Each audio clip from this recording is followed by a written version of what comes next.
My mother is in town. I'm so excited. So I thought she could give you a greeting in Greek.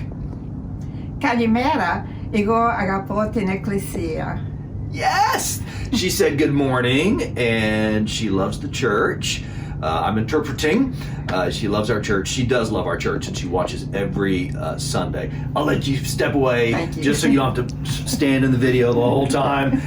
And we're about to do Christmas in the middle of January. How crazy is that? But I wanted her to give you a little bit of Greek because the story of my family on my mother's side is so unique. My grandfather was born in Tripoli, Greece. My grandmother was born in Istanbul, Turkey. At the time, it was called Constantinople. And obviously, they don't know each other. They're both Greek. They're born in different countries. They get on ships to America, different ships. They end up in America. They finally meet in a place called Galveston, Texas. They fall in love. They get married. My mother is born. Meanwhile, my dad is somewhere in Nashville going to college at Vanderbilt. Then he serves our country in the Navy. Then he ends up taking a job in San Antonio where he meets my mother. So how on earth does a person from Turkey, from Greece, from Nashville all come together and my mother and father fall in love and I am born? The heir to the McClellan name. It was not coincidence. It was the providence of God. And I share with you a little bit of family history because that's all Abraham wanted. He just wanted an heir.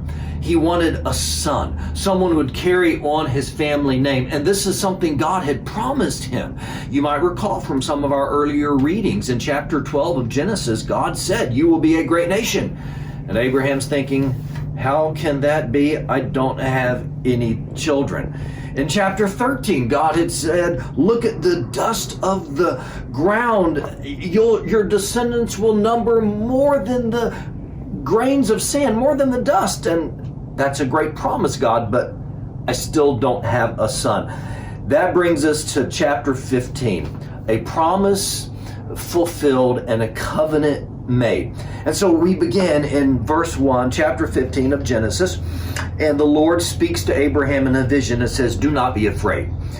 This is the first time in the Bible you'll see those words. They'll be repeated many other times. Do not be afraid. I am your shield, your very great reward. God is our shield. He protects us. I love that he says, I am your very great reward. There's so many things we chase and seek in life. The greatest reward you'll ever have is God himself. And then Abraham is very honest with God. He says, I remain childless.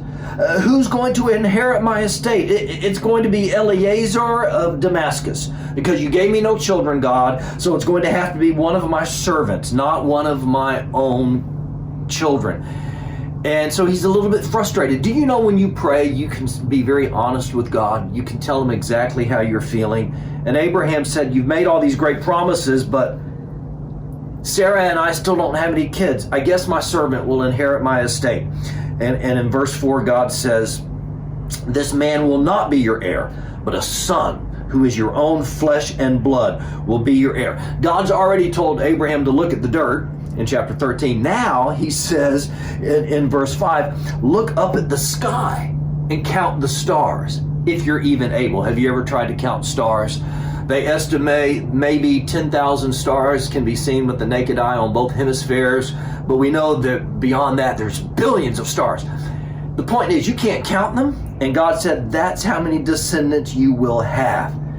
And here's a beautiful statement of faith. In verse 6, Abraham says, it says he believed the Lord, and it was credited to him as righteousness. That verse is quoted 3 times in the New Testament. It's a very important verse in your Old Testament. Abraham believed.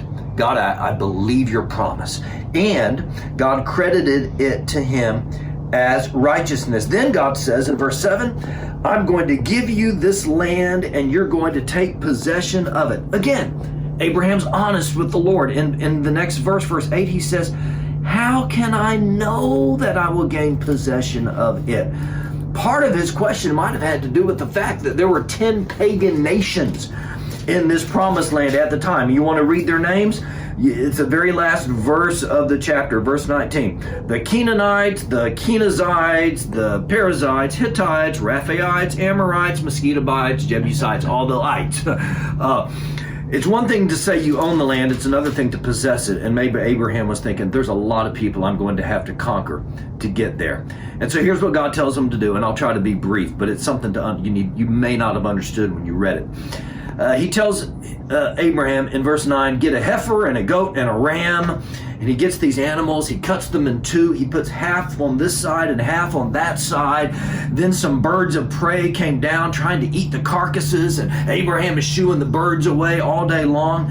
Finally, the sun is setting and Abraham falls into a deep sleep. And the Bible says that a blazing torch appeared and went between these carcasses. This was called cutting the covenant. In ancient time, when someone made a covenant, they would divide animals like this, and the two people would walk between the animals. If one of them broke a promise in this covenant, it would be like saying, may what happened to these animals happen to me if I break the covenant. The difference here is, Abraham's not walking between the animals. It's God himself who walks between the sacrificial pieces. God himself saying, I made a promise and I'm going to keep it. This is God's covenant with Abraham. So, God fulfills his promise, and you'll read later on that they will have a son in their very old age. I don't know what you're waiting on. Maybe you're waiting on children, maybe you're waiting on a spouse, maybe it's a job or some dream, and you feel like you've been waiting forever. God is faithful. He keeps his promises every single time. Have a great day in the Lord, church, and we will see you again tomorrow.